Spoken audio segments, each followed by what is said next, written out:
হাসপাতালের ভেতরে রোগীর চাপ আর বাইরে মশার দৌরাত্ম্য, এই দুই মিলেই ডেঙ্গু এখন বড় উদ্বেগের নাম। সংক্রমণ গত বছরের তুলনায় প্রায় ৩ গুণ বেড়ে গেছে। মৃত্যুর হারও দক্ষিণ এশিয়ায় সর্বোচ্চ।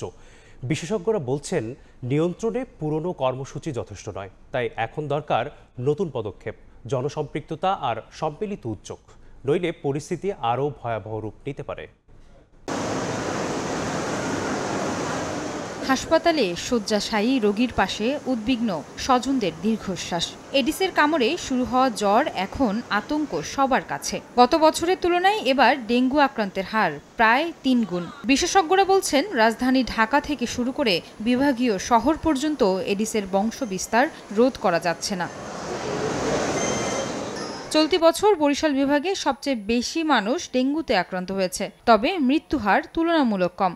রাজধানীর দক্ষিণ সিটি কর্পোরেশনের মৃত্যুহার ১.২%।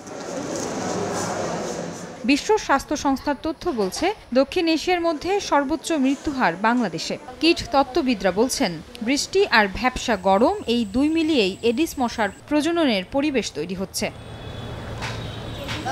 মশক নিধনে জনসম্পৃক্ততা জরুরি। প্রান্তিক পর্যায়ে ডেঙ্গুর ভয়াবহতা আরও বাড়তে পারে, তাই প্রয়োজনীয় পদক্ষেপ নেওয়ার পরামর্শ কীটতত্ত্ববিদের। ঢাকায় আমাদের অনেক ডেঙ্গু রোগী, চিকুনগুনিয়া রোগী হচ্ছে।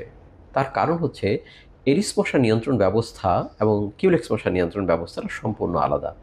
এডিস মশাকে যদি আমরা নিয়ন্ত্রণ করতে চাই, তাহলে এডিস মশার আবাসস্থলকে কেন্দ্র করে নিয়ন্ত্রণ ব্যবস্থাটা জোরদার করতে হবে। যারা স্প্রে মেশিন চালান, ফগার মেশিন চালান, তাদেরকে ট্রেন করতে হবে, প্রশিক্ষণ দিতে হবে। বিশেষজ্ঞদের আশঙ্কা আবহাওয়ার বর্তমান ধারা অব্যাহত থাকলে ডেঙ্গু পরিস্থিতি আরও ভয়াবহ হতে পারে।